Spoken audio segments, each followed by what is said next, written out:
Je déclare ouverte cette séance. Bienvenue à la... I declare this session in session. Welcome to meeting number 11 of the Standing Committee on Agriculture and Agri-Food. I would like to begin with a few reminders. Today's meeting is taking place in a hybrid format pursuant to the House Order of November 25th, 2021.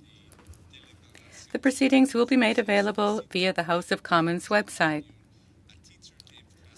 So you are aware, the webcast will always show the person speaking rather than the entirety of the committee.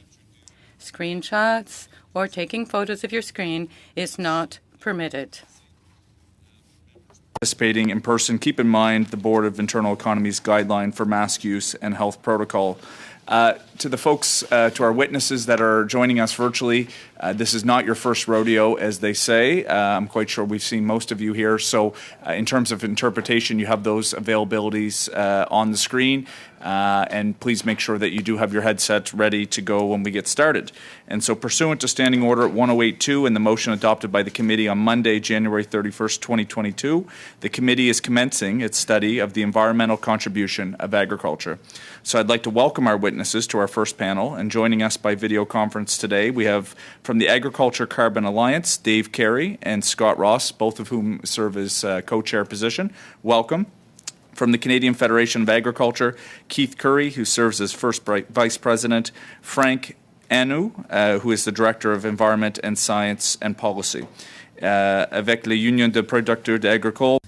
From the Union des producteurs agricoles, we have Martin Caron, general president, and Daniel Bernier, advisor, Agricultural Research and Policy Environment. We will have up to 5 minutes for opening remarks, and we're going to get started with those right now. I would invite Mr. Carey or Mr. Ross to make a 5-minute opening statement on behalf of Agriculture Carbon Alliance. Over to you, gentlemen.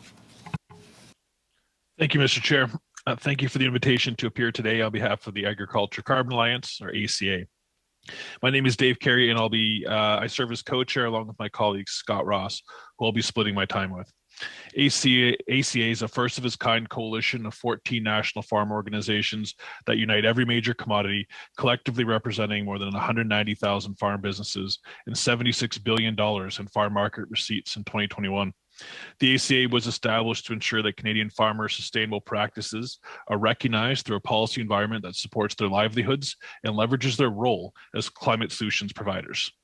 It is imperative that environmental policies are developed in collaboration with producers to ensure that the government understands their realities, and that policies and programs can actually be implemented by producers to benefit the environment and ensure that their businesses remain competitive. When we founded the ACA in 2021, it was because farm groups weren't viewed by ECCC as relevant stakeholders, despite agri-environmental policy development being a significant focus of the department and the government as a whole. We would request that a formal working group be struck between AAFC and ECCC with representatives from primary agriculture to work on pragmatic and practical policy development. We share the government's goal of a more sustainable agriculture sector, but are seeing a deterioration in a stakeholder engagement and resulting draft policies developed by regulators that are not practical, reasonable, or implementable by farmers and ranchers as they look to continue to produce low-cost, high-quality food for Canada and the world. I'll now pass it over to Scott Ross for the remaining time. Thank you, Dave. ACA also works proactively on behalf of Canadian agriculture to advocate for constructive and evidence-based environmental policies. To date, we have focused on 3 major priority areas. Carbon offset protocols open to science-based measurement. This should incorporate flexibility to recognize incremental improvements in on-farm practices that already have and will take place, while accommodating advancements in verification that would allow for more outcome-based measurement. ACA welcomes the opportunity for targeted producer engagement on enhanced soil organic carbon protocol. We also look forward to engaging on future protocols for livestock feed management, avoided conversion of grasslands, 4R climate smart offset protocols, and livestock manure management. We understand that proposed offset protocols will not apply to farms who began those activities prior to 2017. However, we do not believe that this should serve as a barrier to recognizing early adopters for their contributions to the sector. Instead, protocols and support programs should also be developed for producers who were early adopters of best management practices. Protocols or direct payment for long-term carbon storage would help ensure that this critical ecosystem service is recognized for its vast contribution to on-farm environmental efforts. On research and rebates, the Climate Action Incentive Fund returned a portion of revenue collected by the carbon tax for rebates and retrofits that reduce carbon emissions for small and medium-sized enterprises. Farms were the largest pool of applicants demonstrating their commitment to climate action. Unfortunately, CAIF has not been open for application since 2017, and our members are looking for clarity on the future of this program. The ACA also welcomes the opportunity for further engagement on the agriculture climate solutions programs. The government should ensure living lab sites are expanded to the west, for example, where mounting climate extremes are having profound impacts on producers. In conclusion, farmers and ranchers continue to face rising costs for producing food, particularly inputs and transportation. These costs are compounded by the carbon surcharge. Farmers and ranchers are required to dry their grain and heat or cool their barns and greenhouses in order to feed Canadians and drive our export market. These are the very activities needed to mitigate the impacts of climate change, including drought and extreme rainfall. With no alternative fuel sources available, these necessary practices are penalized by an increase in the price of carbon. As such, amendments must be made to the Greenhouse Gas Pollution Pricing Act to extend exemptions for qualified fuel to marketable natural gas and propane, and include machinery used for grain drying, irrigation, and heating and cooling of livestock barns and greenhouses. Farmers are environmentalists and have been improving their sustainability for decades through innovations and BMPs. With record fuel prices, there are already strong incentives to invest in fuel efficiency, but farmers need to have available capital to be able to make investments in improving their operations, which are often very expensive and can amount to hundreds of thousands of dollars. By adopting policies that support competitiveness, the government will ensure that farmers can further invest in the sustainability of their operations, leveraging the sector's potential to lower emissions and sequester carbon. As such, ACA and our members are strong supporters of Bill C-234 and would encourage all members to support the bill and expedite its review at committee stage. Thank you all for your time, and we look forward to your questions. Thank you, Mr. Ross. And we're going to now move to Mr. Curry. Over to you and the Canadian Federation of Agriculture for 5 minutes. Thank you. As mentioned, I'm Keith Curry. I'm First Vice President of the Canadian Federation of Agriculture, and we represent some 200,000 farmers and ranchers and farm families nationwide. And as mentioned, I'm joined here today by Frank Anu, our Director of Environment and Science Policy. So we appreciate this opportunity to discuss how to continue farmers' hard work on reducing emissions and improving soil health. Producers are stewards of the land and manage significant carbon sinks that play a key role in soil health and the fight against climate change. These sinks are maintained by a number of farm-driven practices that regenerate soil organic matter, which in turn improves carbon sequestration and long-term carbon storage in agricultural soils. These practices are wide-ranging, but can include intercropping, cover cropping, and rotational grazing, all of which are eligible for funding under the On-Farm Climate Action Fund.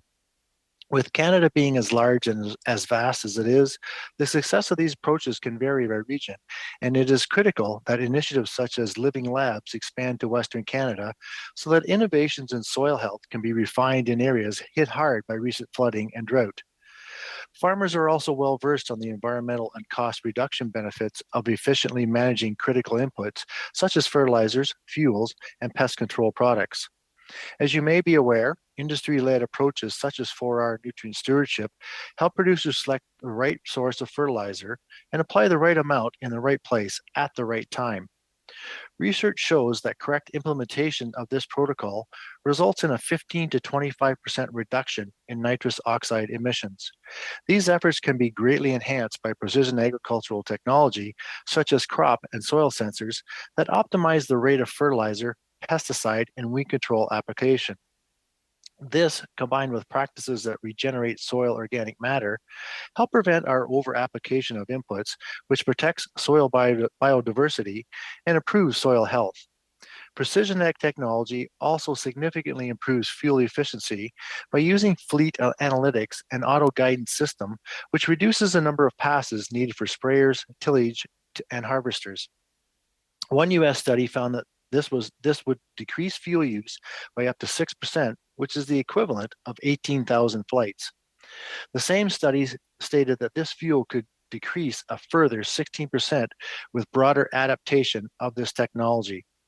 In Canada, there are a number of barriers to this adoption, including the lack of reliable rural broadband internet needed to run the equipment, and the fact that adoption rates dropped significantly on farms that are under 500 acres in size or that have annual incomes of under $75,000. As such, it is recommended that government prioritize rural internet and scaling down this technology in order to realize these fuel efficiencies. With respect to greenhouse gas reduction, the largest cattle methane reduction study was concluded in Alberta in 2020. It showed that methane emissions per cattle could be reduced by 30 to 80% by including an additive called 3-NOP in different combinations of feed. The additive was developed by DSM Technologies, who have applied for registration in various countries to bring the product to market in 2022. Unfortunately, here at home, the product may not be on the market for many years because Health Canada has classified it as a veterinary drug. This puts livestock sustainability efforts in Canada behind countries who've registered the product as an animal feed, including EU, China, and Brazil. We recommend government follow suit with our trade partners and competitors by ensuring that 3-NOP reaches Canadian markets as soon as possible. All of these solutions, while effective, come at a significant investment and cost to farmers.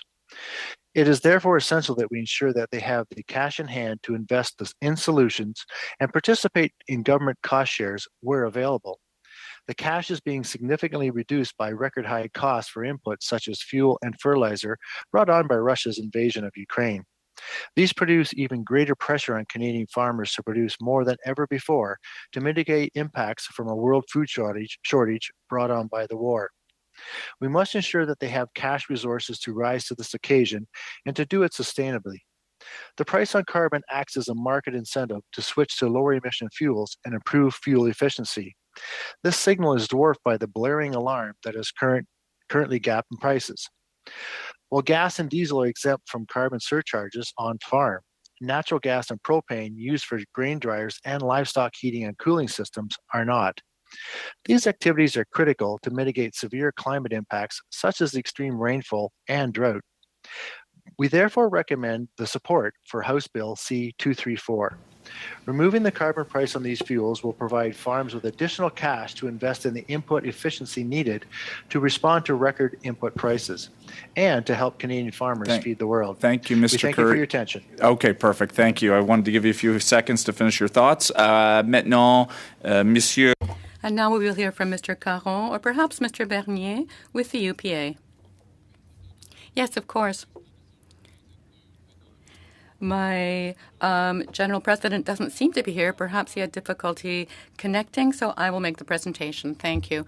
5 minutes for such a vast topic isn't very much, so I'll stick to essentials. First of all, environmental protection has been a priority at the UPA for some 30 years now. We have a first agro-environmental strategy that was adopted in 1994. Despite 3 decades of progress in terms of sound manure management, rational fertilization practices, adopting soil conservation practices, and improving pesticide uses, many challenges remain. The issues involved are complex, and social demands are sometimes contradictory. Indeed, agriculture must meet the needs of a growing population that's looking for healthy, cheap food produced with a minimum of inputs such as fertilizers and pesticides and with a reduced footprint on our ecosystems. So we need to produce more, less intensively, at the lowest possible cost. That said, many things can and are being done to improve environmental protection in agriculture. One of the most important is, of course, ensuring that our soil remains healthy. Better soil health contributes to addressing many issues simultaneously, improving soil fertility, reducing the use of fertilizers and pesticides, increasing resilience to climate change, improving water quality, and combating climate change through carbon storage. Improving soil health requires the implementation of a set of good practices, in particular, increased crop diversity in our rotations, introducing green fertilizers and cover crops, and mandatorily avoiding compaction. With regard to adopting these practices, the introduction of less lucrative crops potentially reduces profitability in the short term, while soil health provides medium and long-term benefits. It's a balancing act. Depending on the financial context of each company, the transition period can be difficult or even impossible to manage. This is why governments have an important role to play supporting producers undertaking a transition by advocating payment for environmental goods and services provided. Concerning soil compaction, nowadays, given the size of farms and the labor shortages, many farmers opt for large machinery. Often the axle load of this equipment exceeds what is recommended by experts. Damage to soil is insidious but very real. Producers still need to be made more aware of this. To give you an example, a few years ago, to avoid this sort of problem, some in fact, I myself bought 2 medium-sized tractors rather than one large one to prevent compaction. However, this choice meant that I had to hire a second driver. Given labor shortage, this option for soil health is not feasible for some. With regard to pesticides, we should focus on integrated pest management, producer training, and the availability and cost-effectiveness of better alternatives. Here, too, governments have an important role to play, funding research into solutions and ensuring that knowledge is transferred. It must also promote the accessibility of alternative solutions, which generally cost more. A better risk sharing is therefore needed. Finally, I would like to conclude by mentioning a key issue of our time, that of reducing greenhouse gas emissions. In Canada, agriculture-related emissions account for 8.1% of our greenhouse gas emissions.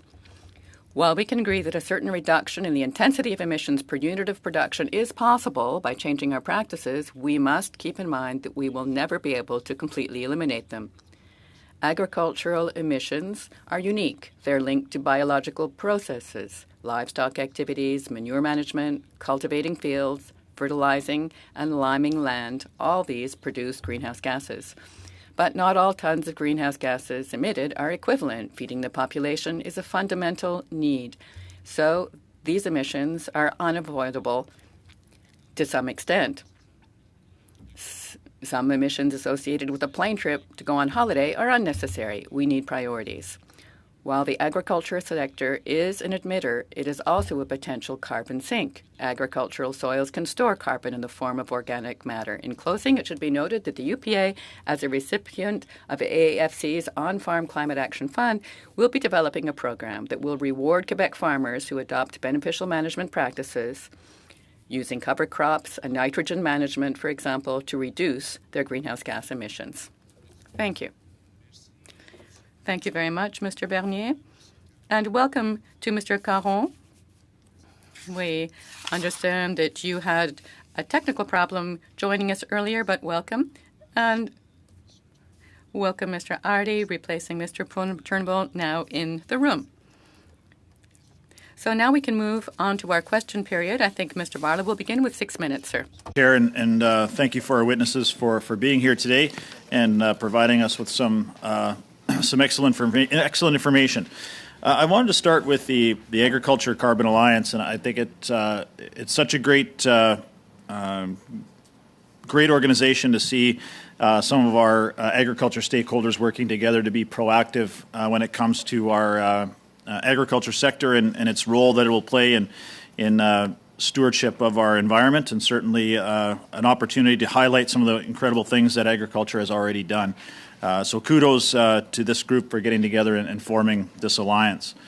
And I don't know who wants to answer from the ACA, but you did mention your support for Bill C-234.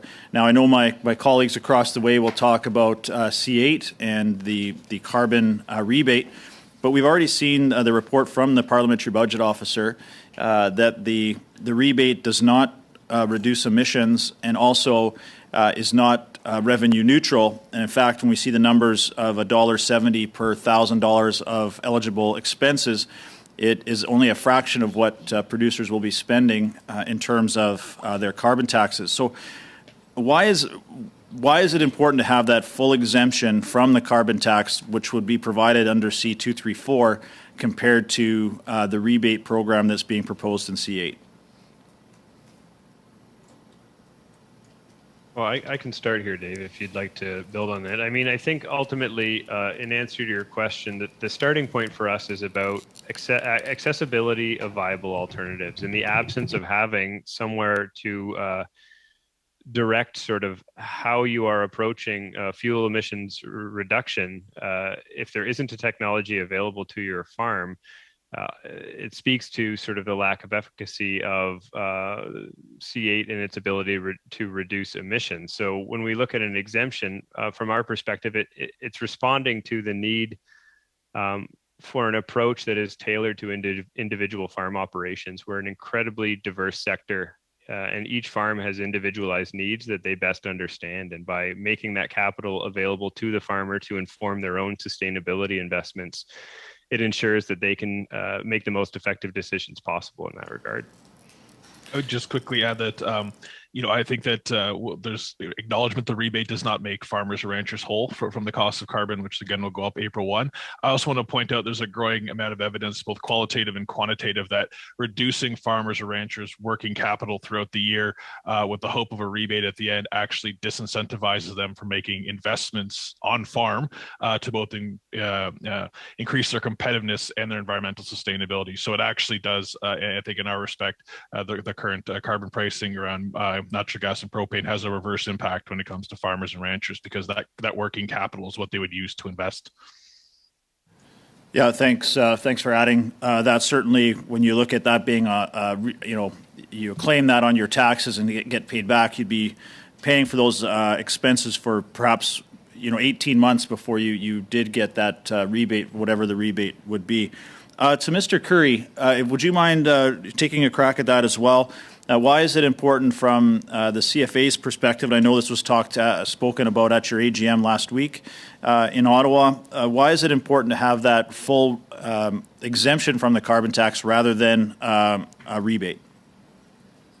Thanks very much for the question. And I think Dave and Scott highlighted the main key concerns around the exemption versus the rebate.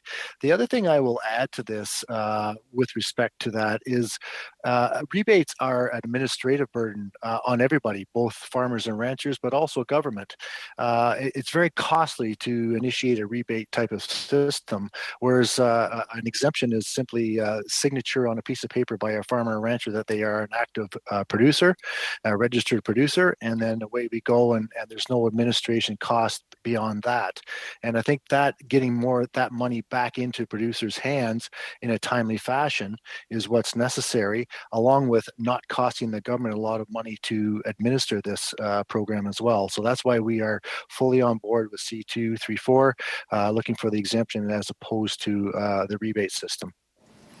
Thanks, Mr. Curry. And certainly with, we've seen the high costs of diesel, propane, fertilizer, and certainly now discussion of potentially being a shortage on some of these products, herbicides as well. In the face of a global food shortage, certainly a very real possibility with the conflict in Ukraine, and now the federal government talking about a 30% reduction in fertilizer use. What impact, Mr. Curry, would that have on the ability of farmers to meet not only local demand, but perhaps an increasing global demand when it comes to reduce yields? Well, farming is what we do very well in this country. We're very efficient at it, and we're good at what we do. We take pride in not only feeding our own country, but feeding people around the world. So certainly having a reduction in fertilizer because of costs or because of an action requiring a reduction, and we prefer to talk about a reduction in emissions as opposed to a reduction in fertilizer. But certainly there's a limit to what we can really cut back on until it greatly affects our yields. And once we start affecting yields, there's a spiral downward that we just cannot recover from economically. And quite frankly, we will not be able to be those people that feed the world by reducing our fertilizer beyond certain levels. So thank you. We want to work with government on this. Thank you, Mr. Barlow. Thank you, Mr. Curry. Maintenant, Monsieur Drouin pour 6 minutes. And now, Mr. John, for 6 minutes, please. Question would go to the Canadian Federation of Agriculture, and I just want to say to Mr. Curry, thank you for attending Mr. Pomainville's wake yesterday. I know the community really appreciated it. But on the issue of C234, I know on C206 there was some conventions with regards to putting a timeline on that exemption. Are you guys in favor of putting a 10-year exemption on there, or just complete exemption for as long as it lasts?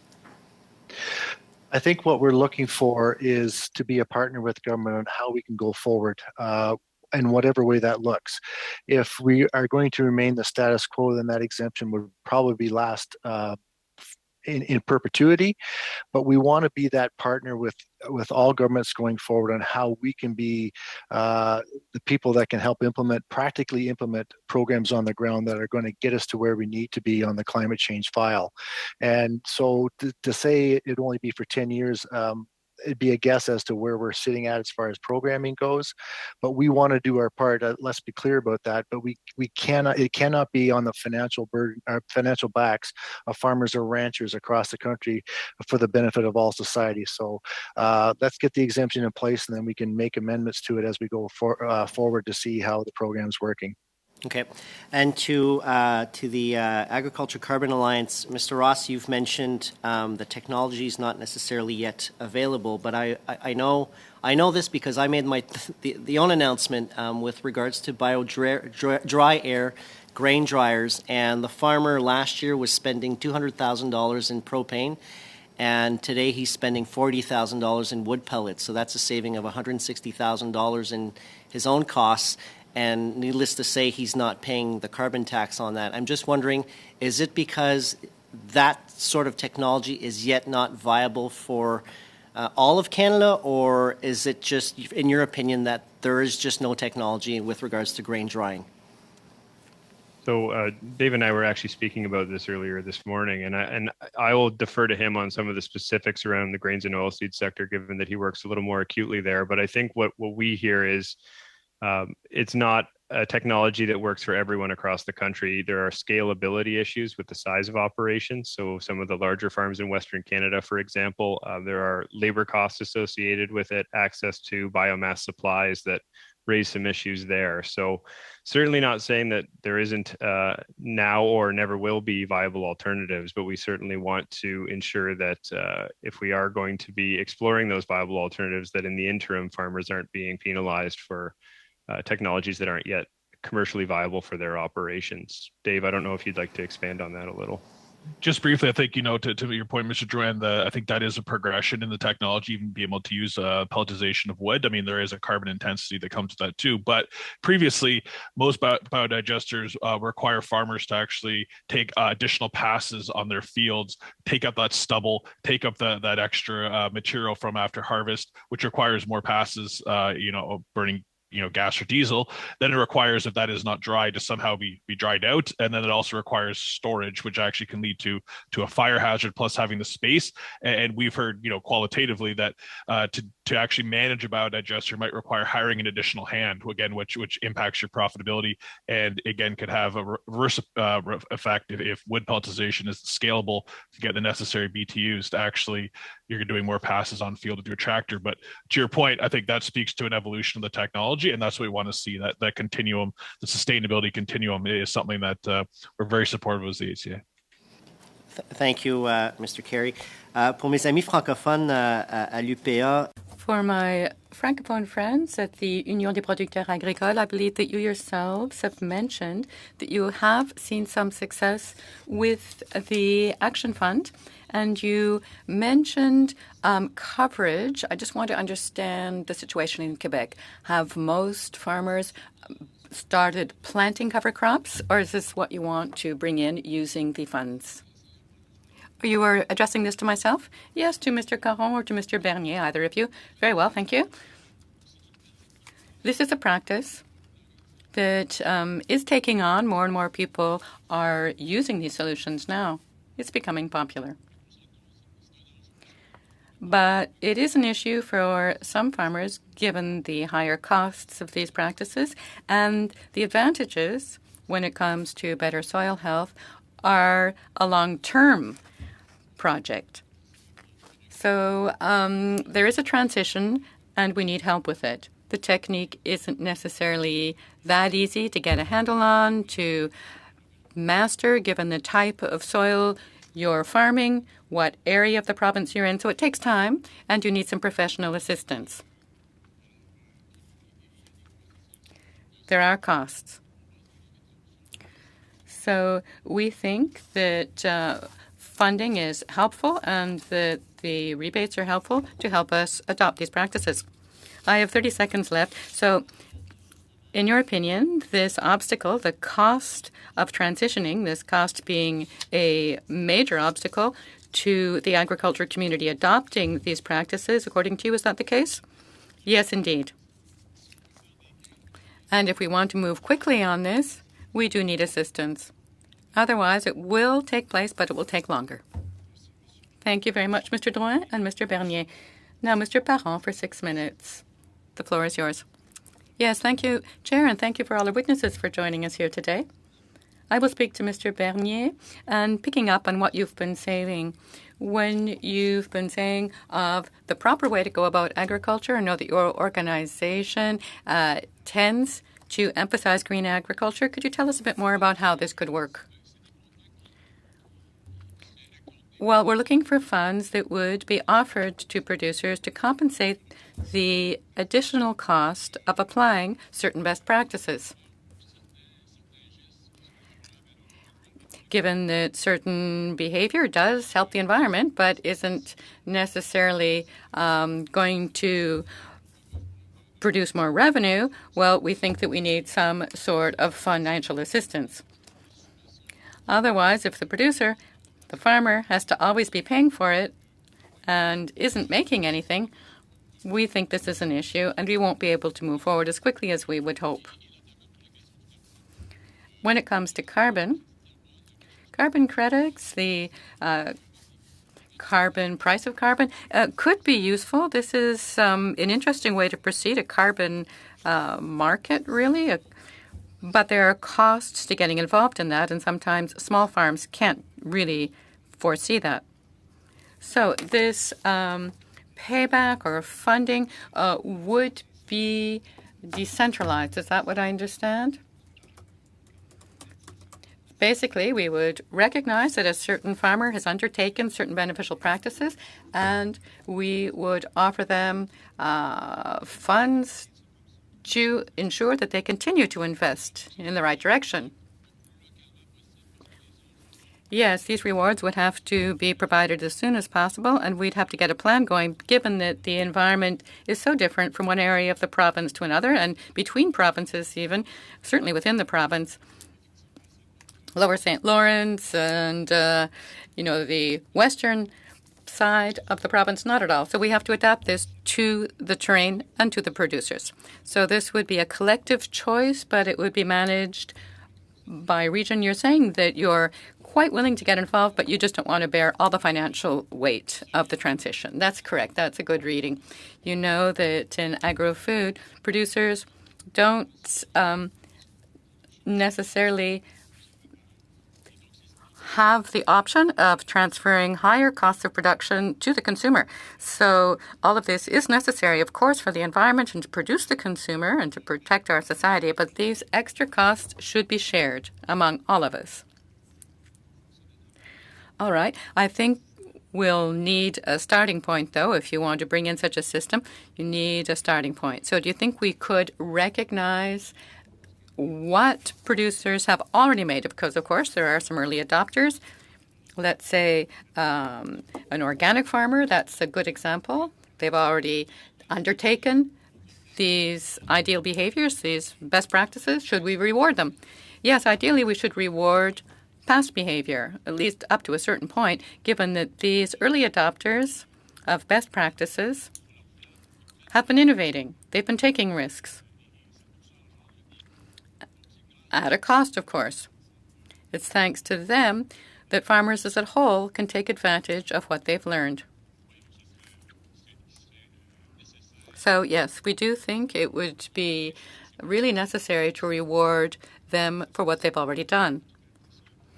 in that line of thinking, do you find it ironic that an organic farmer, organic for let's say 20, 25 years, needs to pay to be recognized? Shouldn't we be paying them to reward them for what they've already done? What do you think?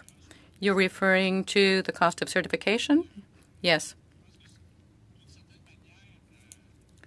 Well, I think to some extent, producers do accept to pay for certification, and overall there is an added value to their doing so, given that their products can be sold as, certified organic. But when it comes to the cost of revising the standards, that's something the federal government should pay for, and the costs of upkeeping the standards, modernizing the standards, that's something the government should pay for. We know that there is now talk of having organic farmers pay for that, and I think that would be very problematic. We heard the minister a little while ago, and in their answer, I believe they told us that these were sums that had been placed there temporarily. It wasn't really a fund that would be a lasting fund. No, it should be ongoing. It should be a permanent fund. All right, so that would be the government's responsibility, I understand, in your opinion.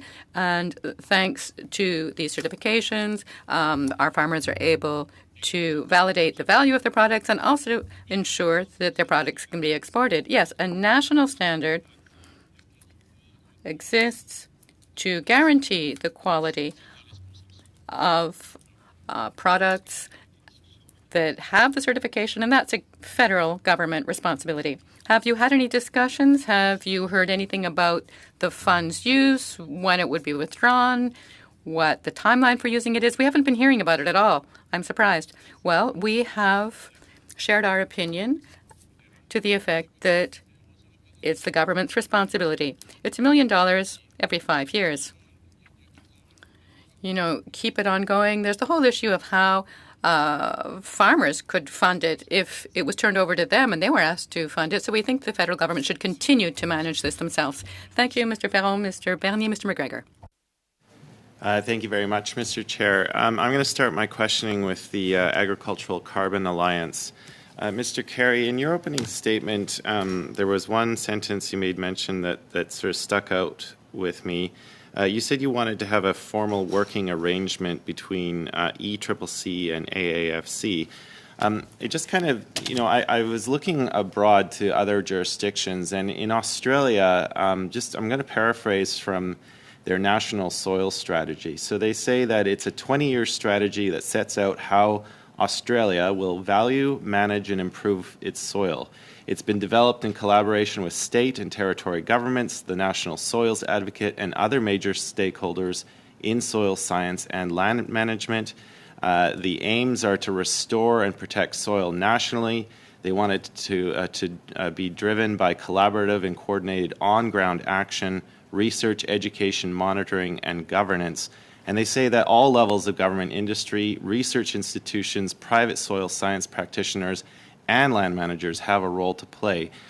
Just what are your thoughts when you hear, a foreign government like Australia embarking on such a strategy? And do you see any parallels for Canada, any lessons that we can learn from Australia's example? Yeah, thanks for the question, and I'll see if Scott has anything to add at the end.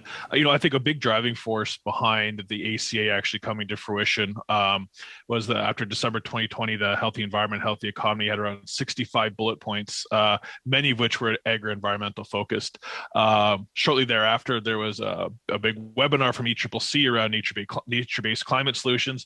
There were hundreds of people on the line and perhaps 2 or 3 agriculture stakeholders. So I think what we need to see is, we like to be permissive rather than prescriptive, but the current venues, working group wise or roundtable wise, do not work.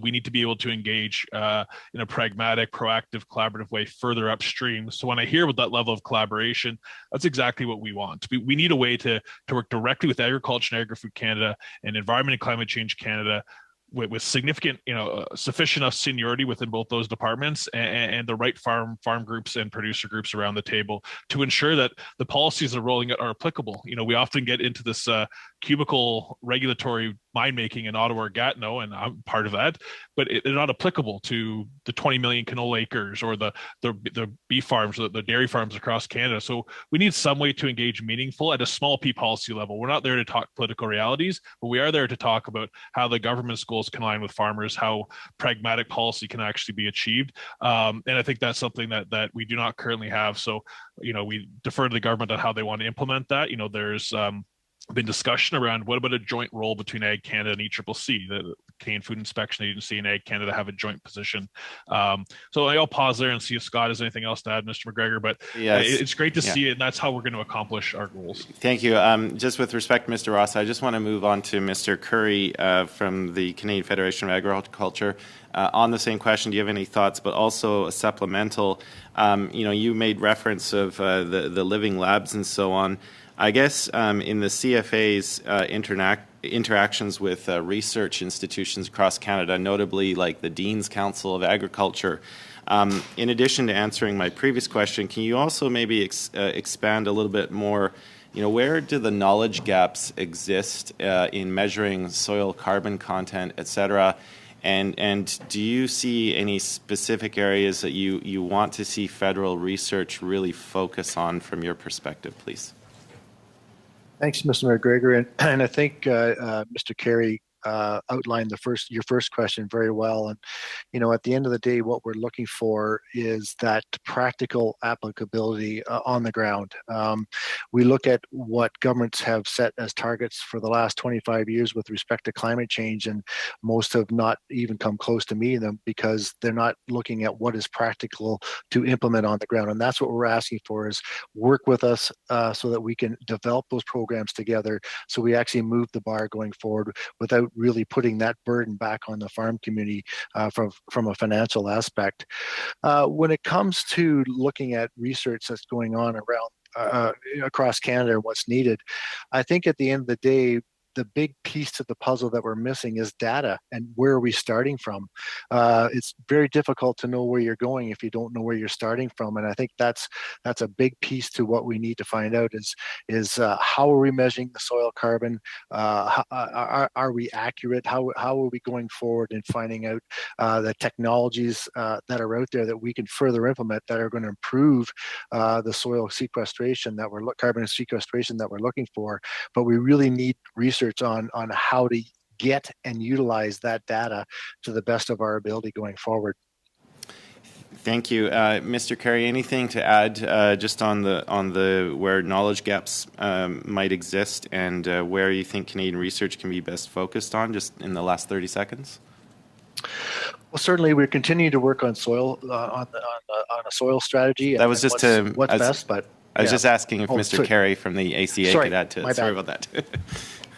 Oh, I think he's right. I think we don't know exactly where the baseline is, the measurement, and so anything we need to again take a step back. And some of the soil health testing methods we're using are almost a century old. So again, are we looking at carbon saturation? How much soil can be pulled in? I know the current measurements only look at root depth for crops to a certain point, where a crop like canola goes much deeper. So there's just some fundamental, I think, basics, Mr. McGregor, that we don't have yet, which makes it very difficult to determine as we get into more nascent sciences to possibly be able to measure indirect emissions, for example. Thank you, Mr. Carey. Thank you, Mr. McGregor. Maintenant, Monsieur Lehoux, pour 5 minutes, s'il vous plaît. Now, Mr. Lehoux, you have 5 minutes. Thank you, Chair. My first question is for Mr. Carey of the Agriculture Carbon Alliance.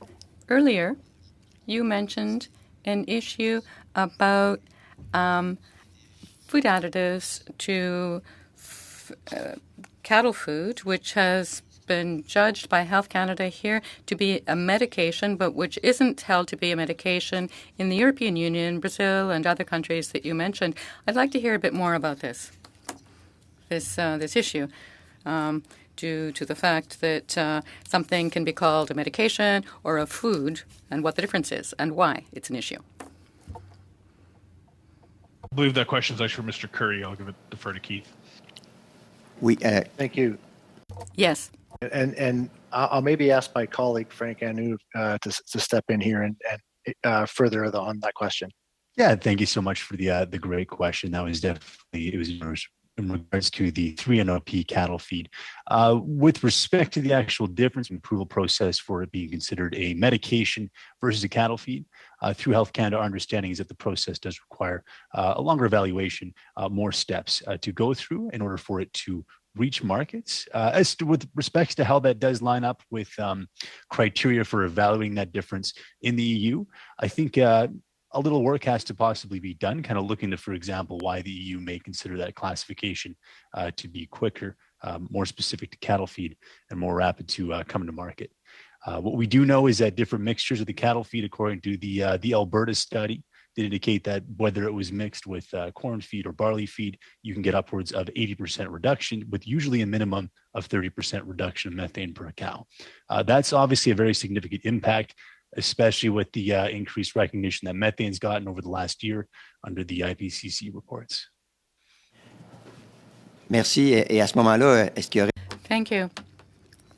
That being the case, do you have any recommendation to make to us from the Canadian Federation of Agriculture about cattle feed? What sort of pressure should we put and on who to be able to move more quickly on this? It seems that several countries around the world are already using this as a feed and not a medication, so this has quite an impact on farmers in general, on ranchers. So could you give us a recommendation? Who should we work with? Who should we address this issue to be able to move faster on it? Sure. I think my knee-jerk reaction would be to look into the EU, specifically potentially under their farm to fork strategy, what evaluation process they may be using in order to make sure that this feed gets to market as quickly as possible. Whether it could be considered more of a feed approach as opposed to a veterinary drug here in Canada, I think that would be a really great place to start. And as well as making sure that, cattle feed potentially from other approaches are evaluated here as well. There's news, for example, about red seaweed cattle feed additives, which may have a Merci beaucoup, Monsieur Arnaud. Thank you very much, Mr. Arnaud. A question for Mr. Bernier of the Union des producteurs agricoles. The matter of funding research and also useful research that can be applied. So what have you heard about this recently? What's new when it comes to practical research that can be used out in the field, literally? Do you have any solutions to ensure that we move faster to fund that very practical approach to research? Yes, we certainly need more research. Looking for alternatives to pesticides, means to reduce greenhouse gas emissions. We certainly need more research. We need to invest in knowledge. That's how we'll be able to move forward in agriculture in an evidence-based way. We do certainly need to invest more in research, and we mustn't forget that that information has to make its way to the actual farmers. Yes, that was the sense of my question. It's important to carry out research, but then you need to ensure that it gets applied and that it's practical research. If we want to remain competitive, we need simple solutions that can be used. Yes, one of the solutions that we've put forward is to associate scientists directly with farmers in order to ensure that they work closely together and that what they're working on is real. We have the Living Laboratory at Lac Saint-Pierre where we're applying this new approach, and farmers really appreciate this approach. And the research findings are really oriented to farmer needs. Thank you. I've got the message. Thank you very much to both of you. And now we will turn to Ms. Taylor-Roy. You have 5 minutes, madam. Thank you so much, and thank you to all the witnesses. This has been incredibly informative and obviously points out the need for a lot more research in this area. My first question was for, let me just find out here. What was to do with the statement made by, I think, Mr. Bernier, and perhaps Mr. Cron, since you haven't spoken, can even address this, but that the greenhouse gas emissions from the agricultural sector are necessary and are likely not to be reduced. But I'm wondering, in terms of net zero, if some of these other things you've been talking about, the carbon sequestration in soil, whether you can see the sector getting to a net zero as opposed to eliminating all greenhouse gas emissions.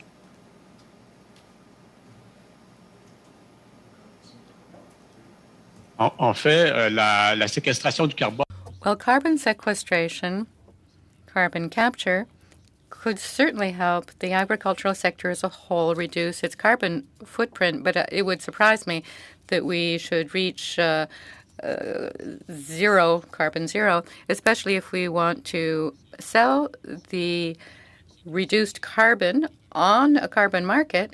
Other sectors, industrial sectors, for example, could buy a reduction. So we need to be clear about what we're looking for. Do we want agriculture to reduce its carbon footprint, or do we want to use agriculture as a producer of carbon credits that could then benefit the industrial sector? Both are possible. But if we hope to bring greenhouse gases emissions down to zero in agriculture, well, we should take care with that sort of aim, because if we want to sell the reduction capacity to other sectors, well, you can't be counting it twice. Either we count it for us, or it's good for the eventual, buyers of the carbon credit. Having said that, do you think it's possible to get to net zero if you were retaining those carbon reductions within the agricultural sector? Could you see getting that 8% down to zero?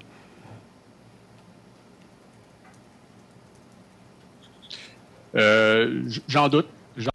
I don't think so.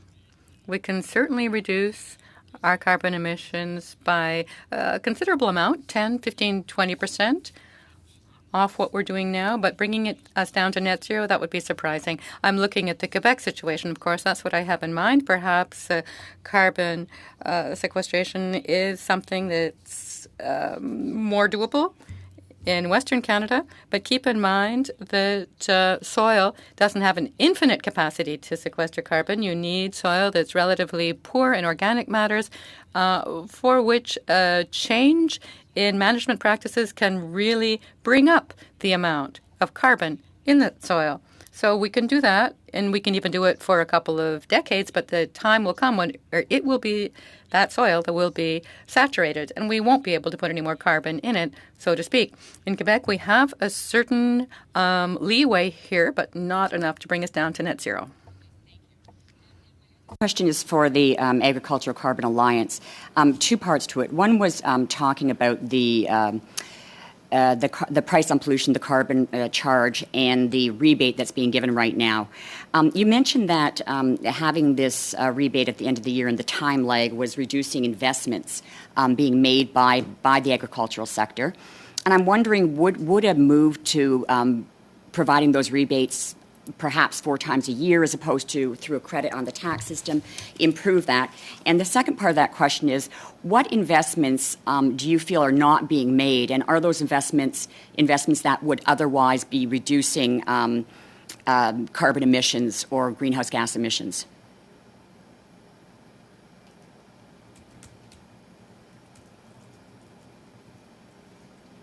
So I can speak a little bit to, and I'll let maybe Dave speak to the time lag, because I know that's something he's a little more familiar with. In terms of the types of investments we're looking at, it really ranges depending on the type of farm we're speaking about. So there are significant investments that are possible in terms of, from let's say a barn perspective, LED lighting, heat exchangers, anaerobic digesters, a whole host of these sorts of investments that can be made.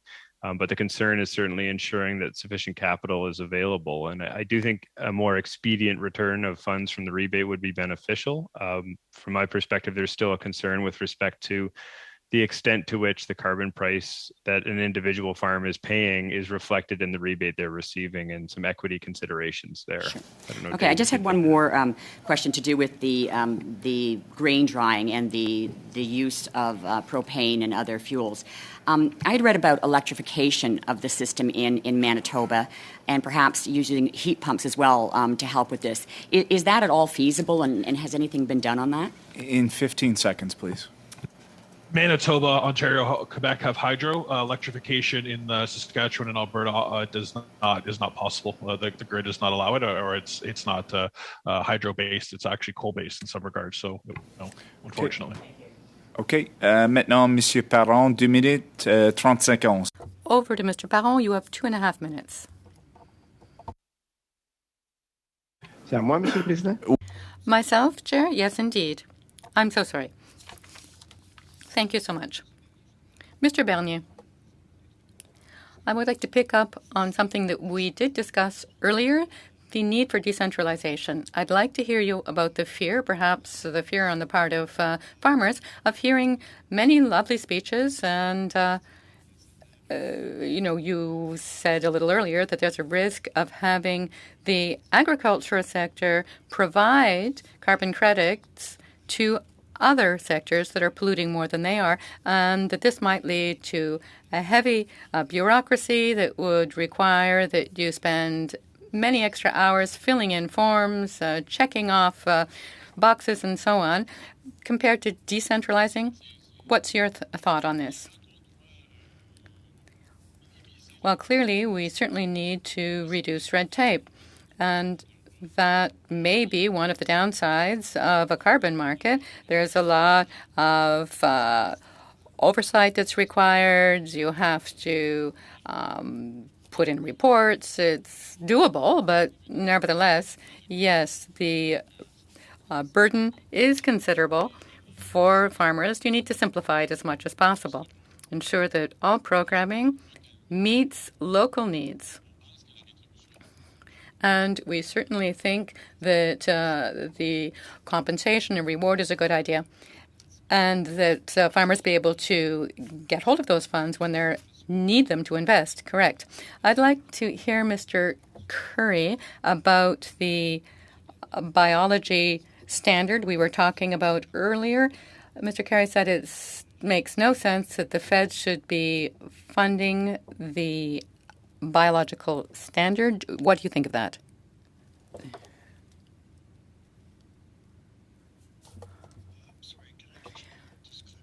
Question, I'm not sure. Oui, bien sûr.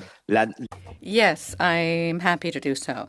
The federal government announced the end of funding of the revision of the organic standard, the organic farming, the standard. And we were mentioning this earlier with Mr. Bernier, who was saying that the Fed should continue to take responsibility for this. It's a pan-Canadian matter. What do you think?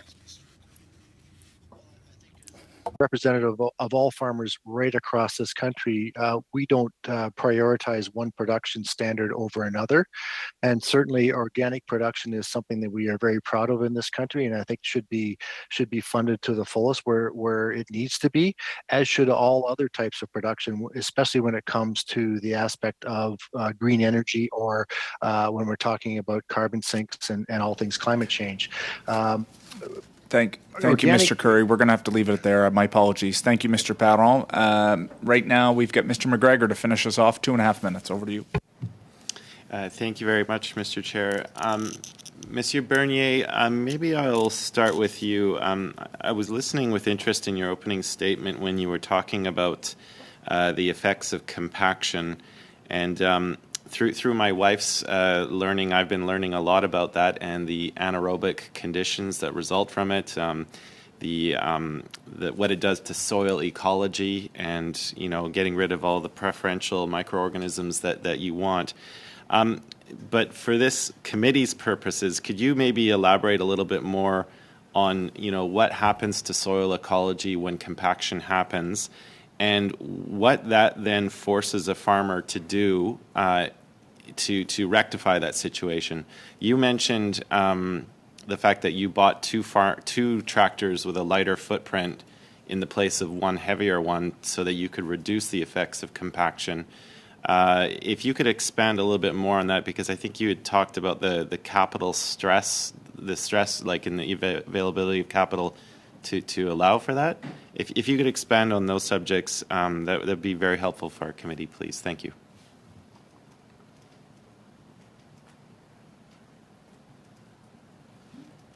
Certainement. If it's... Yes, indeed.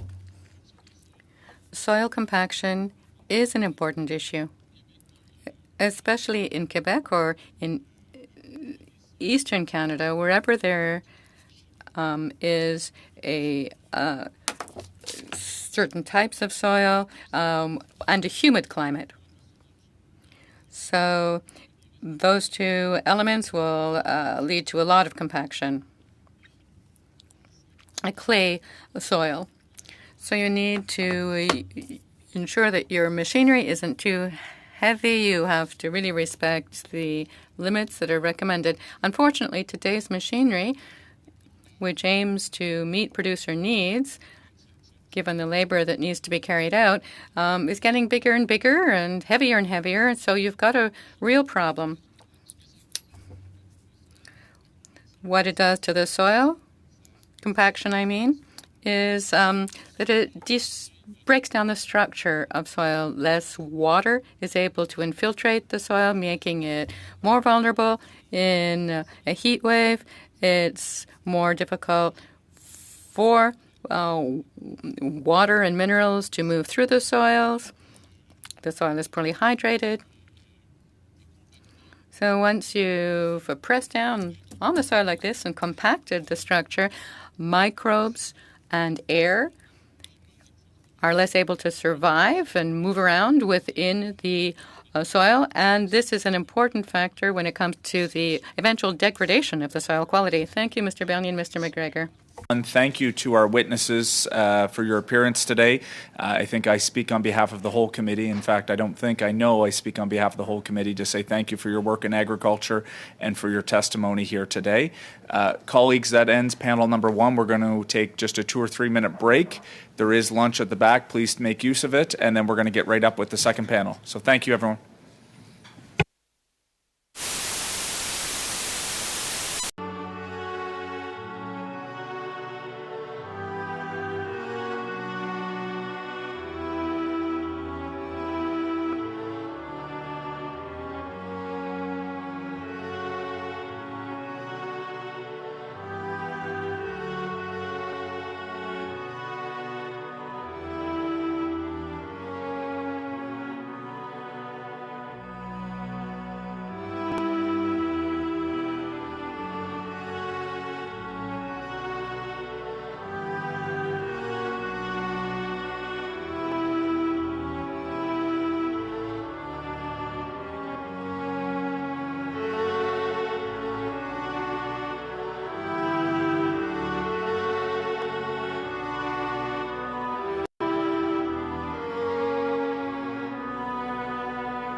and science-based so we can continue to advance agricultural sustainability. Regulatory oversight for agriculture is interwoven between many departments, and a whole-of-government approach must be embraced and realized. Incentivize and reward efforts by Canadian farmers. Canadian farmers are world leaders in the adoption of technologies that enable the sequestration of carbon. However, at present, those efforts are not being recognized by government policy. Number 3, promote and defend Canadian sustainability.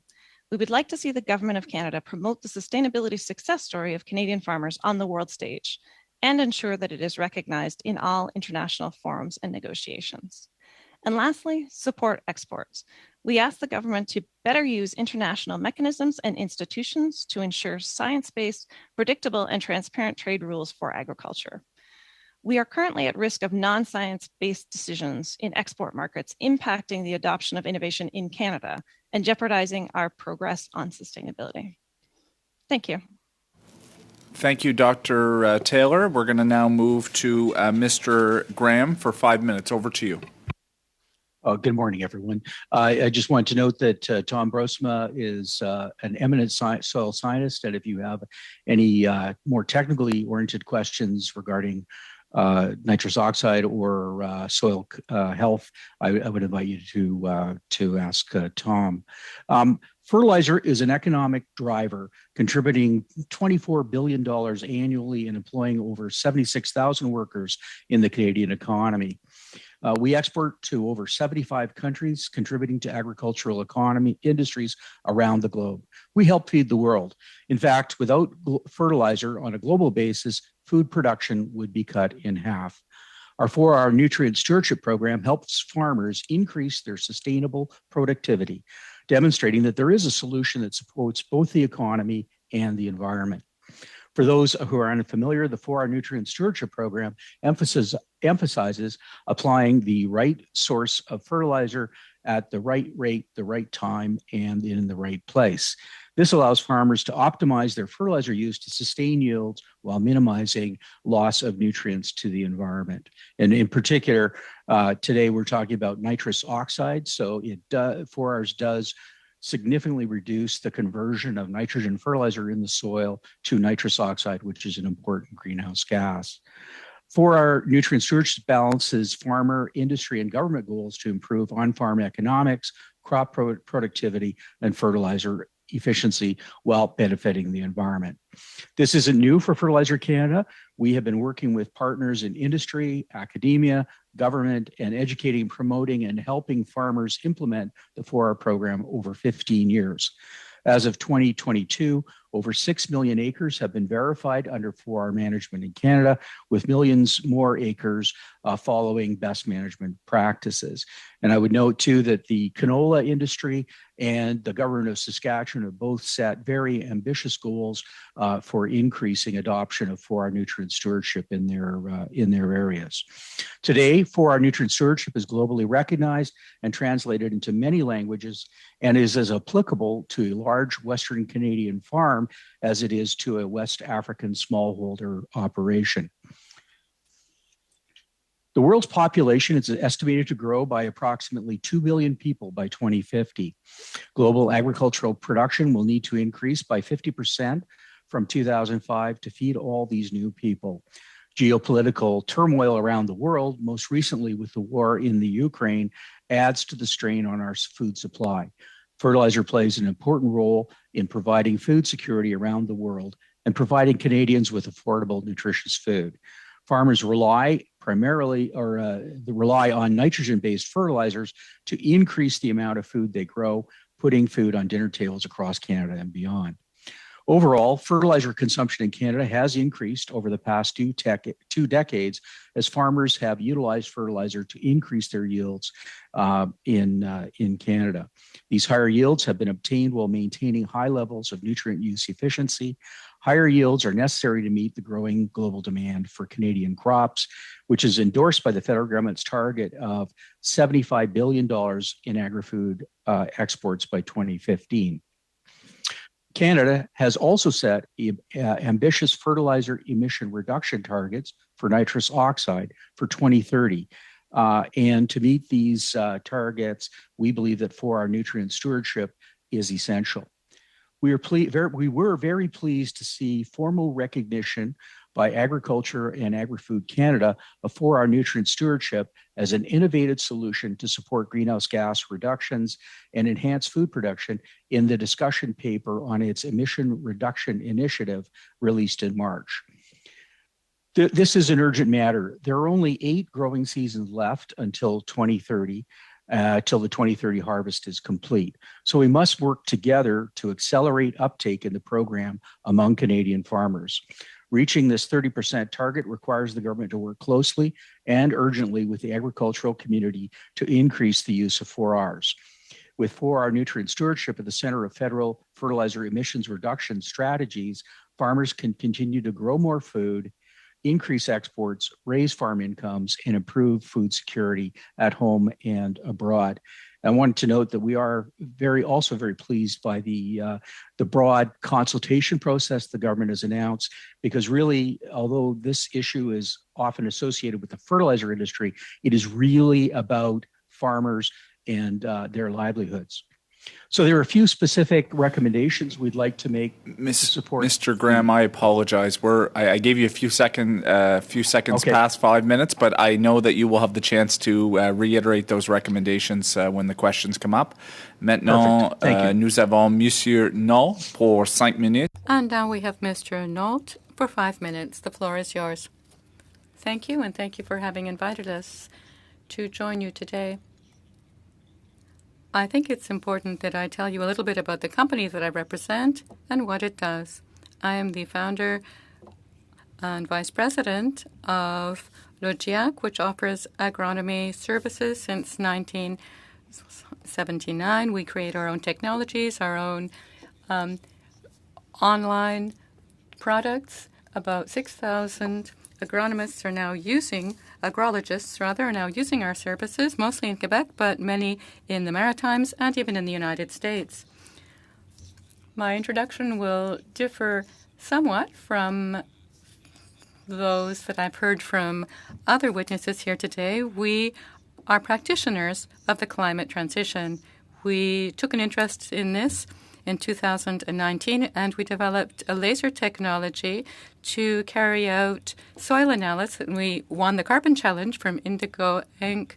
last year, having shown our ability to measure organic carbon, inorganic matter in soil samples. And we started developing an advisory service to help people transition to a green economy. How do we do this? Well, we work with farmers. We draw up a baseline scenario, their current situation, how much carbon is currently sequestered in their soils, and then we work with them, offering them various transition scenarios, very practical, how they can shift their business to bring down greenhouse gas emissions by bringing up carbon sequestration on their lands. The tons of carbon generated by farmers must eventually be given value by a buyer. And I am of the opinion that we should keep carbon reduction credits within the agricultural sector. We are we now have one of the largest agricultural producers in North America that's taken an interest in carbon reduction to supplement their internal workings, and we have developed a new carbon accounting system which makes it easier for that firm to follow up, to balance the science-based results, and to understand the economy of their entire intervention. Very practically then, I've only got a few minutes, let's say a typically sized farm, half the emissions are due to the animals, the cattle, and the other half from the fields. In the fields, you've got the propane from heat pumps that are used to dry the grain, for example. And, of course, for the cattle, it's methane production. Bringing down the carbon in the fields Well, you need to have more organic material in your soil. 1% more every 30 centimeters will take out a good deal of carbon. For the animals, you have to work on their health, help them live longer. And that automatically brings down greenhouse gas emissions from your cattle. So I will end on that.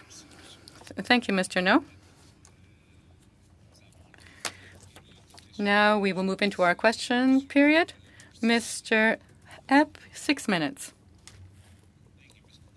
Thank you to the witnesses for your excellent testimony. I'd like to begin with Fertilizer Canada, and the 30% target in greenhouse gas emissions from fertilizer applications mirrors a similar target announced by the EU. Can you comment a bit about the science around the base that we're starting from? I mean, can we assume that here in Canada we're starting from the same base that the EU is basing their targets from?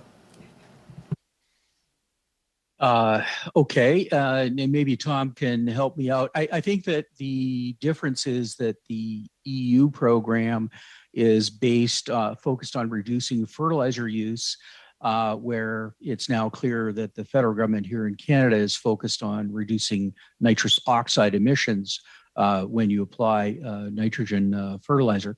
I would say that European agriculture is quite different than North American agriculture. We tend to be more efficient in our production, and there probably is more room to reduce fertilizer use in Europe without affecting yields, whereas I think our North American farmers are highly efficient in the fertilizer use, and it is hard to see us reducing fertilizer use in North America without negatively impacting yields, particularly if we want to grow our agribusiness economy. Thank you, and I want to just pick up on that point. You know, one of the reports that's come out of from the government is that fertilizer use has increased from 2005 to 2019 by 71%. Now, can you comment on a couple of areas? Is that actual fertilizer applications? Is that fertilizer storage? In the same report, it documents that the emissions have only got up 64%. I assume that alludes to an increased efficiency. Can you comment on that, please? Let me add one more thought. My other understanding is that there's also been a massive change in crop mix that is feeding that. Right.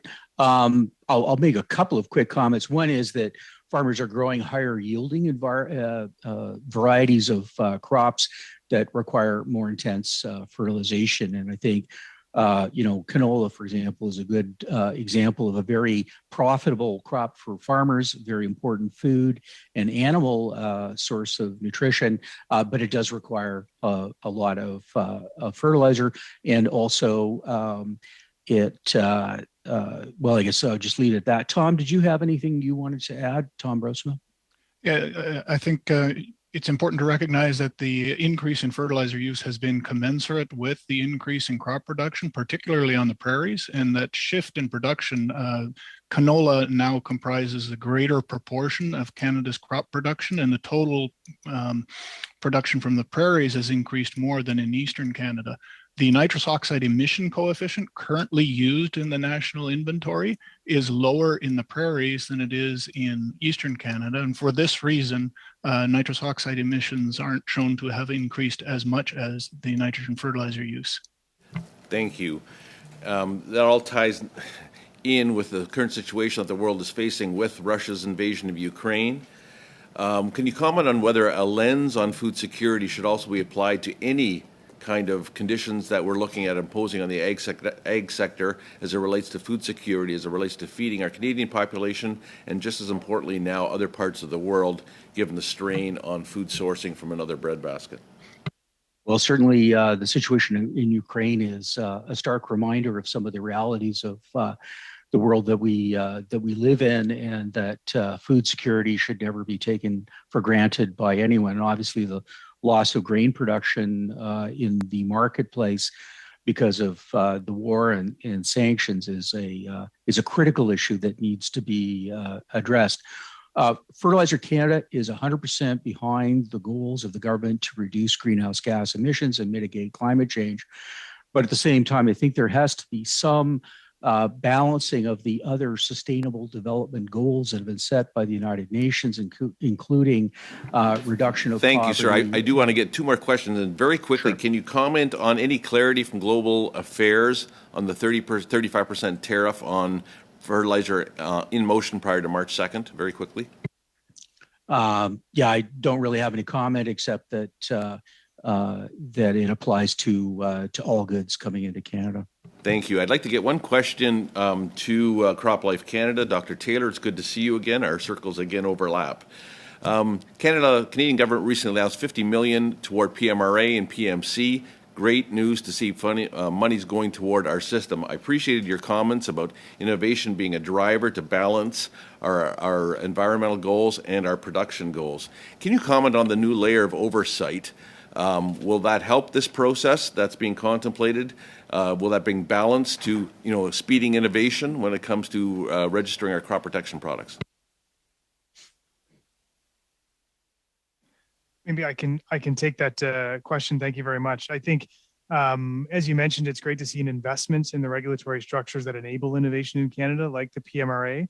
However, there is concern how that money is used and how it's invested in the system, if it's used to make sure that we're having timely delivery of innovations to farmers, or whether it becomes focused on other elements that are not as directed by science or focused on the delivery of that department's mandate. So there has been quite an overlay of structure there focused on transparency and transformation. We have a world-class pesticide regulatory framework.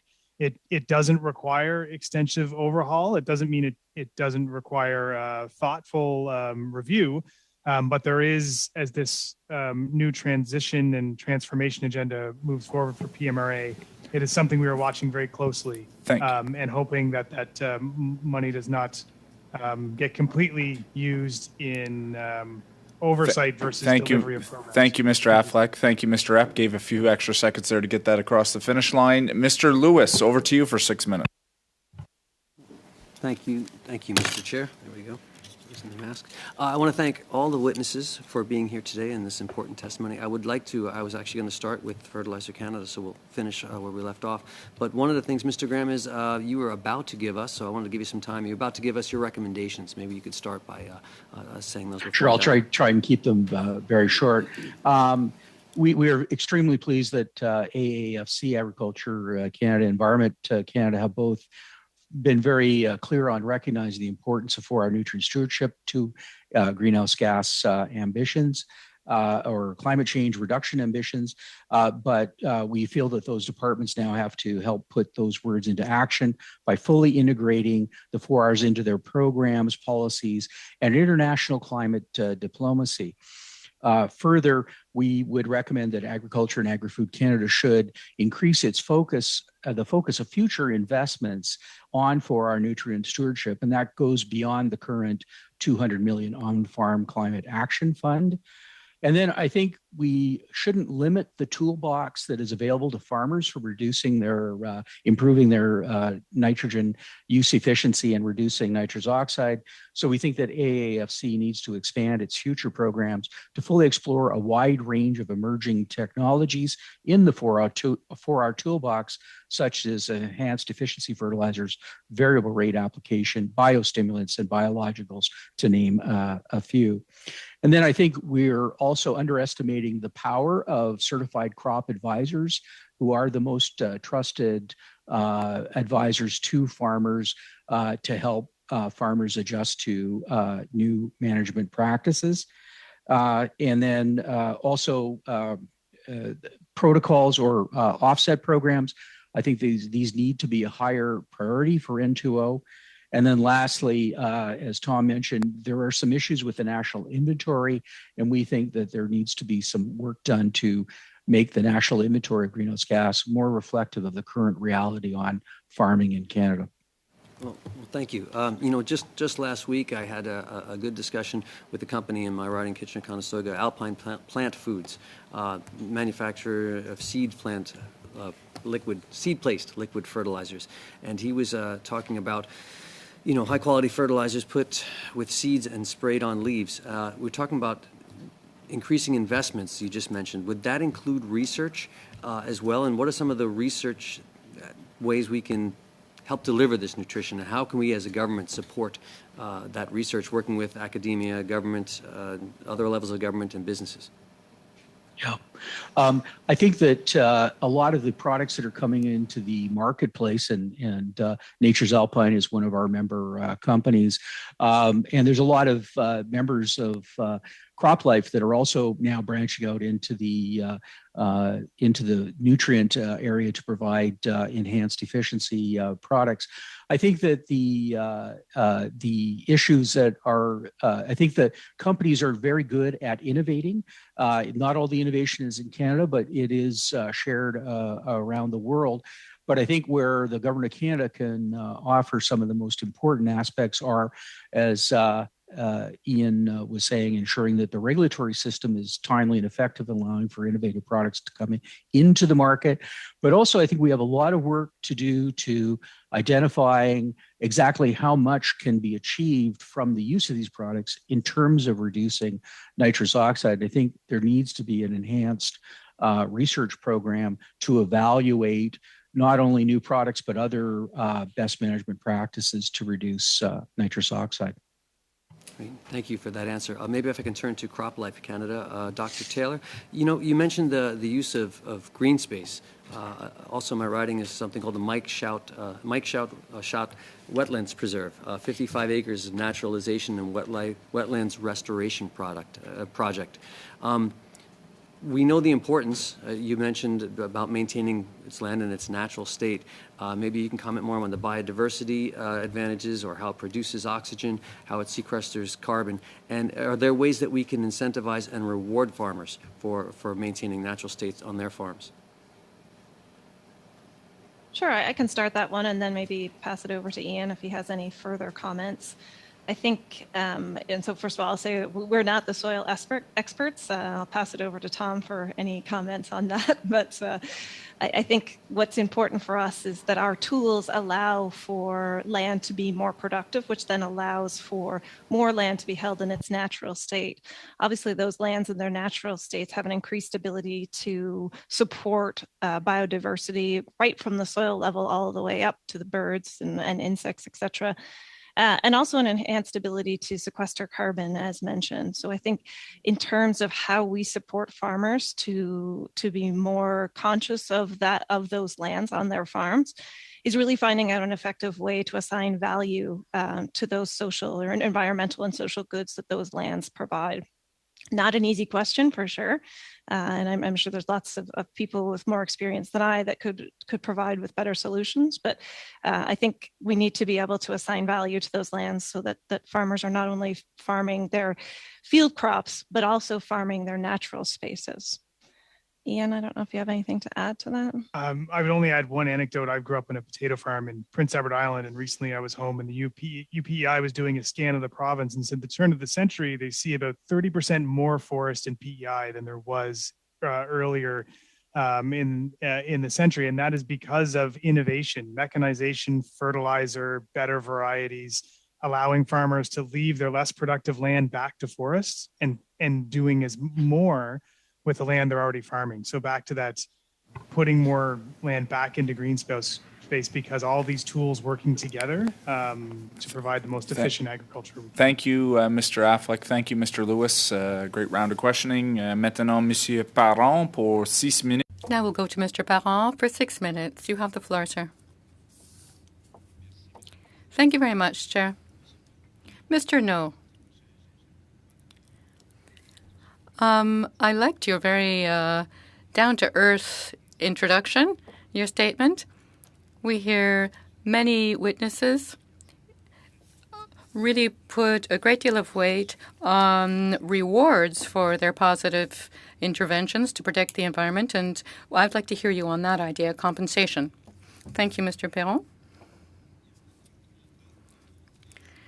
It's clear that efforts that farmers need to put in to carry out a successful climate transition by adopting and adapting practices and investing to reduce greenhouse gas investments and bring up the amount of carbon sequestered in their soils is a risk and calls for investments on their part.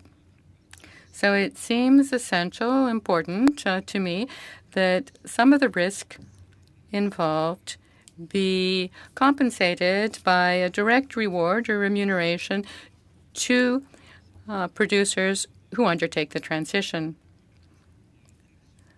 The reward should take into account the results, the actual results shown in reduced greenhouse gas emissions and the higher amount of carbon sequestered in the soil. And Mr. No, how should all that be measured? How should we set their baselines? You may have some answers of particular interest to us, and take whatever time you need to give us a thorough answer. So how would we go about measuring the improvement? And how shall we take into account, or should we take into account, early adopters who are working, let's say, in organic farming, who've been putting a good deal of effort in already and for quite some time? Thank you for the question, because that's exactly what we do with our farmer clients. We have taken the time to develop a very good service. Now about 100 farmers in Quebec are buying our service. It's a climate transition service in 3 stages. First stage, set their baseline, where they're starting from. How? Well, we have software. We're able to integrate a number of equations that we've used from other model makers and other science-based approaches. Some of the your witnesses have identified some of the sources of emissions that we go about measuring, such as nitrogen, for example. We use technologies that we have developed to evaluate carbon sequestering currently on the land. So that baseline gives us a place to start from. Based on that baseline, we present the farmers with transition plans and options. But none of this is of any use whatsoever if there isn't a buyer at the other end able to recognize that these are indeed real improvements that should be compensated. One witness mentioned that small farms face extra hurdles because the transition is more expensive. I'm not so sure about that. We are a small company, and we've developed a very useful methodology, and we're now having it certified, ISO certified to ISO standards, and it's being sold around North America. We're not charging an excessive price for our product. What we do is we help the farmers know what their baseline is, and we counsel them on transition. But if you've got a buyer down the line able to buy the improvement that you're putting in, farmers will be willing to get on board. I'm not saying this who the buyer should be, but this may take government support. Now, of the 100 farms that we have worked with, about 5 of them have truly succeeded in their transition, meaning that their emissions are now very low. However, you want to measure it, CO2 ton per equivalent per hectare or CO2 per liter of milk, they're basically way, way down. And they've managed to increase by 2 to 3% over what we were expecting the amount of natural carbon sequestering matter in their soils. We have 6,000 clients. We've got quite a big database, 6,000 farms.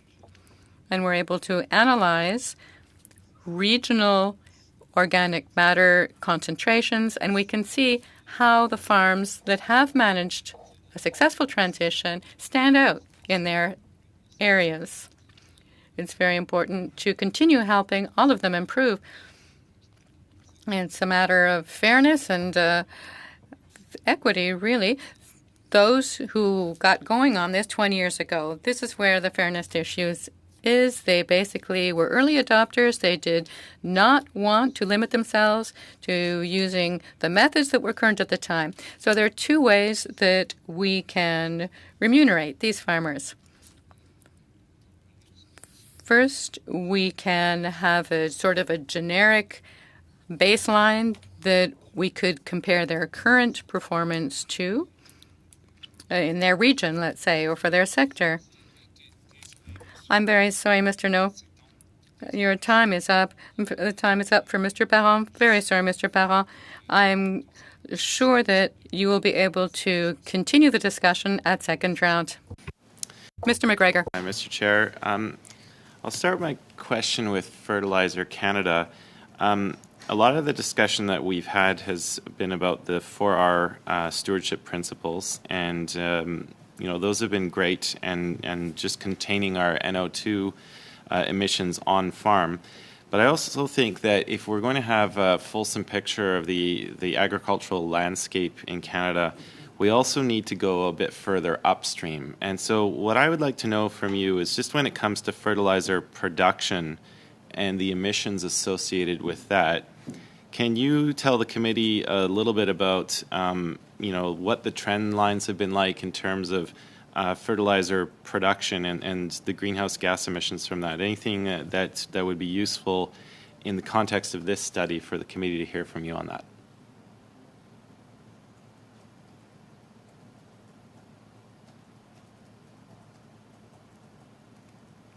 Mute. Mr. Graham, sorry, you were on mute. Excuse me. Sorry about that. Our industry association represents manufacturers of nitrogen fertilizer across Alberta through to all the provinces through to Ontario, and then the significant potash mining activities in Saskatchewan. Increasing the efficiency of our operations has been an important activity going back decades.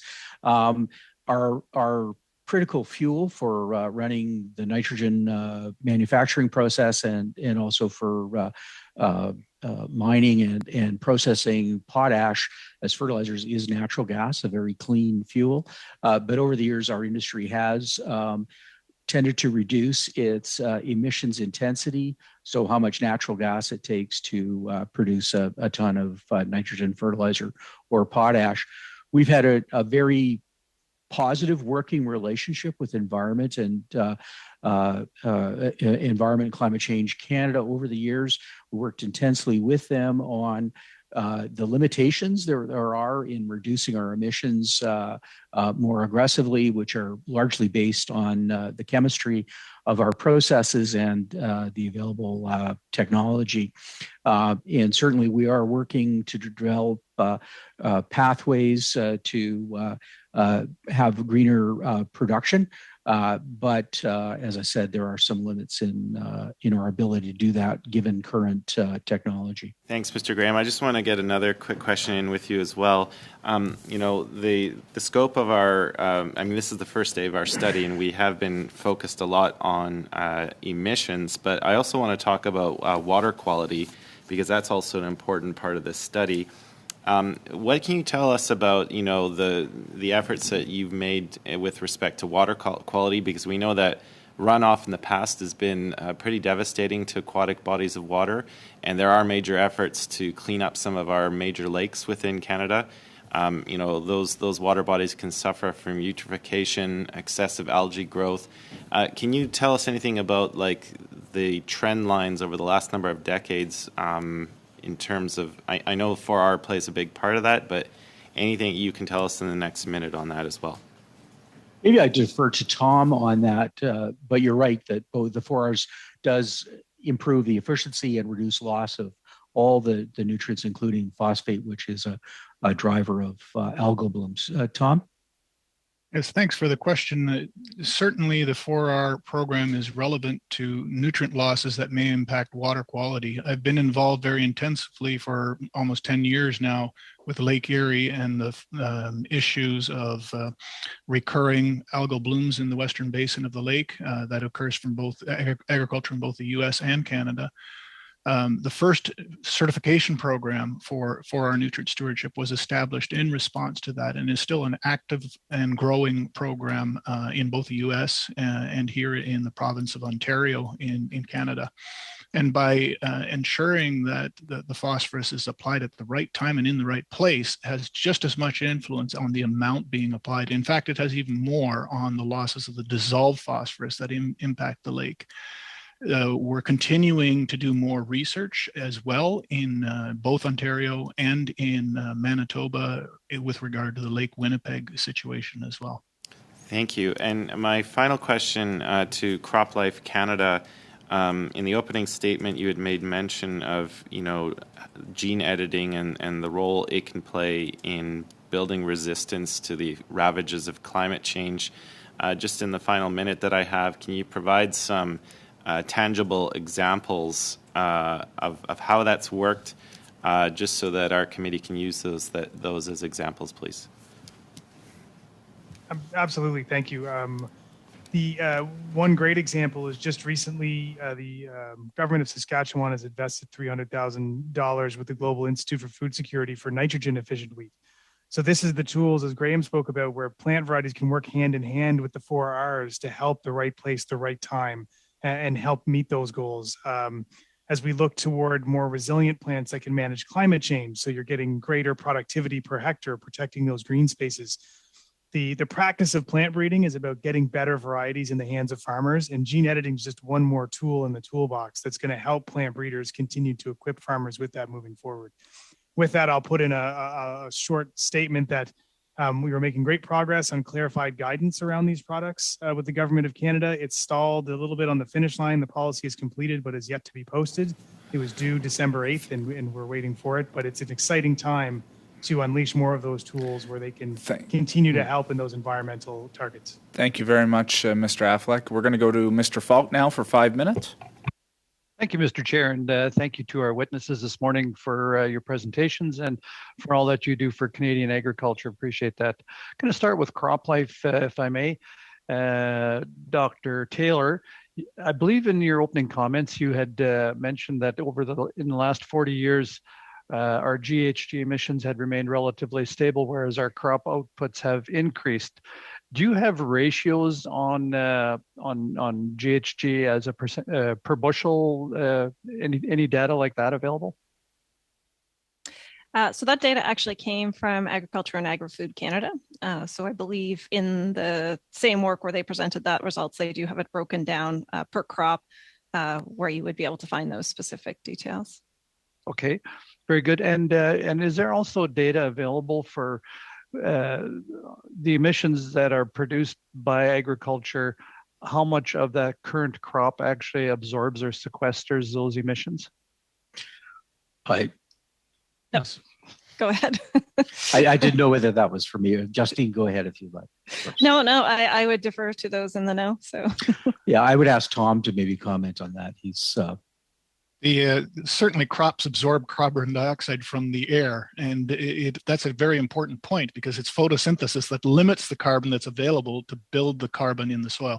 But it's only when the carbon is sequestered in the soil it's considered taken out long enough, because everything that crops produce eventually gets consumed by a cow or by people and transferred back to CO2. So in a sense, it doesn't count, but the part that gets sequestered in the soil is the part that counts. Okay, and do we have data on that? I might add to that, Ted. I think you're asking the specific right question. Stuart Smythe, the researcher at the U of S, is currently mapping a lot of these exact numbers right now through the Western provinces, because we've intrinsically known a good deal of this to be true, but the specifics are so important. So I think we're seeing that information roll out more and more out of our research institutions right now. And Mr. Falk, the answer to that question, do we account for it now? The Canadian the national inventory currently does count for some carbon sequestration, particularly in Western Canada soils. What it does not count is farmer activities that may have an influence. Known activities like use of nitrification inhibitors are not reflected in the national inventory. Okay, so we still have some work to do in that regard. Agreed. Okay, very good. Well, and I'll shift over to Fertilizer Canada now. In your opening comments, you also indicated that we're going to need 50% increase in food production from 2005 levels to meet anticipated world population levels. 16 years later, now in 2000, having finished the 2021 crop year, how are we doing? Yeah, this has been a challenging year. I don't have the exact sort of status, except that I think generally agriculture is increasing its yields. And the key thing we have to do is, we've had the discussion about biodiversity, it's sustainable intensification. So we can't really produce all the good farmland in the world is more or less under cultivation right now.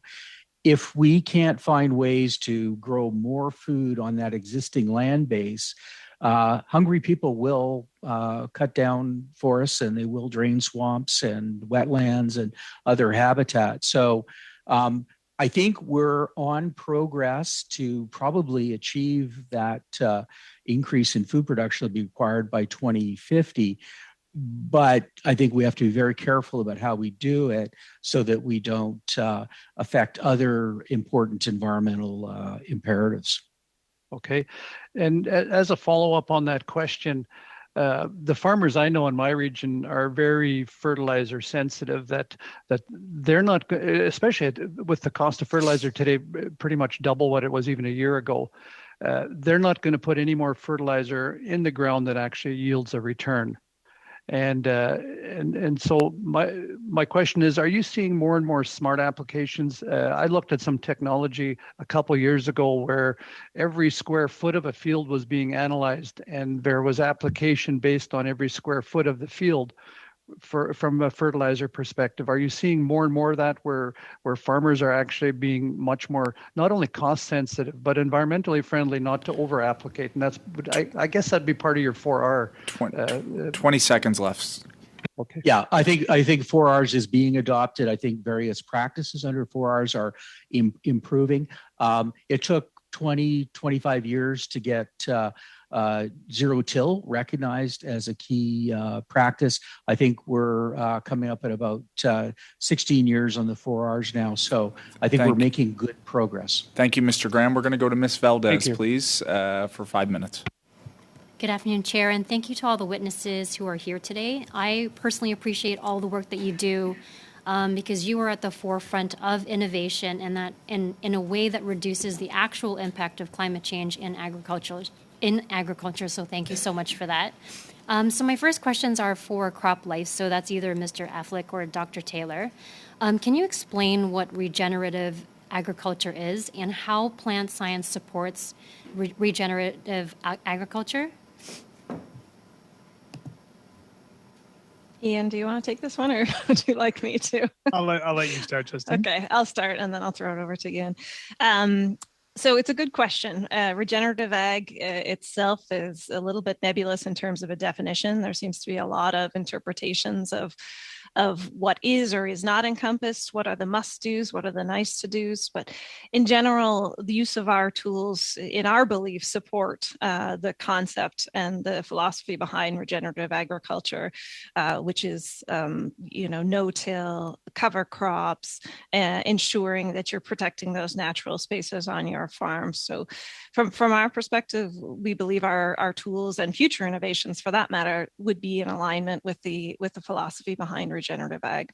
Yeah, I think if regenerative ag at the end of the day is about making your soil better than you found it, all of our tools that's an agricultural goal to start with. As Ted had talked about in his members, they're all looking to make their soil better than they started. So the danger there, and I think this applies to the broad discussion, is if ideological policies trump science-based policy. then you can start applying systems to regenerative agriculture that might not actually lead to your outcomes. And I think I'd make a link to that to what we've seen in Europe with their farm to fork policy. Great end goals they might want to hit with making the world a better place. But if you allow ideological policies rather than science to lead it, it falls apart rather quickly. And we've seen with the instability in Europe with Ukraine, they've hesitated to install the policy, and they've rolled back some of their measures that they had before that because they weren't really science-based measures that took into account that productivity element that was mentioned before. As we move forward with climate and environment goals, we have to bring that productivity element with it, as Clyde had mentioned, or it won't withstand any variability that we encounter, whether it be world markets or droughts or you name it. So, yeah, thank you. Thank you so much for that. And can you kind of touched on a few things, but I really wanted to know what the long-term benefits are with using regenerative agriculture. Yeah, I think I can give an example of growing up on a potato farm. I know when we had a bad field that wasn't performing well, my dad would go a couple years of ryegrass, plow it down, mow it down, bring the organic matter back up. And that's the whole idea of regenerative, is look for ways to enrich the soil, keep the carbon there, keep the organic matter there in any way possible. So I think when you can use better crop protection tools, better varieties, that's going to allow you different pathways to get to that same outcome. Investing in your soil is like investing in the bank. That's where the crop productivity comes from, and the more healthy the soil, the better off we are. So I think innovation is what's going to get us there, as there isn't any magic wand that's going to deliver it. It's going to be a combination of different innovative tools and practices. Thank you both so much. Mr. Note, congratulations first on all of your progress and success. An expert had said in an article, if we treat soil carbon as a renewable resource, we can change the dynamics. Can you share what your organization's technologies are doing to enable farmers to do how you enable farmers to understand their soil and how that helps them in their future planning? Yeah, thank you for this question. It's an interesting question. The technology that we've developed is a technology to measure soil organic carbon. We use a laser technology, and like I said, we won the Indigo Ag Carbon Challenge in 2021. But at the end of the day, it's very simple. Mr. Affleck touched onto this. Is increasing soil organic carbon is a question of returning a lot of fiber and biomass back to the soil. And if I can jump in with your previous question about regenerative agriculture, is basically the idea is designing farm system that generates a lot of biomass, and the effect is increase in soil organic carbon at the end. Our technology. My apologies, Mr. No. My apologies, Madame Valdez. I even gave a few extra seconds. We're almost at time. I would ask that, if possible, Mr. Parent and Mr. McGregor try to keep it to 2 minutes. I know 30 extra seconds, but I think you can get your questions in. If you can, please, in 2 minutes, we would appreciate that. On va faire ça très vite. All right, we'll be speedy, Mr. Chair. Mr. No, we were just talking about ways to recognize the contribution of innovative producers in the past. Tell us more about that. Well, those who are already good farmers by our new standards, how can we reward them? I won't be able to get into this in detail, but overall, we create groups and we share the approaches of best farms with those who are just launching their transition. Therefore, those who are launching their transition will see rapid gains. And they share those gains with farms that have already undertaken the work a long time ago. So that's what we're doing. It's a matter of helping the better farms help those who are starting. It's a kind of an in-house cap and trade system that we've got running ourselves. I see. It's possible to work together. I'll let you finish what you were explaining to Ms. Valdez. Could you tell us whether the funding of an organic standard is something that the federal government should remain involved in? It's absolutely essential. The organic standard, speaking of organic farmers in a way that allows them to display their standard, keep their certifications, and updating that standard is something that should not be left to them. They shouldn't have to pay for that.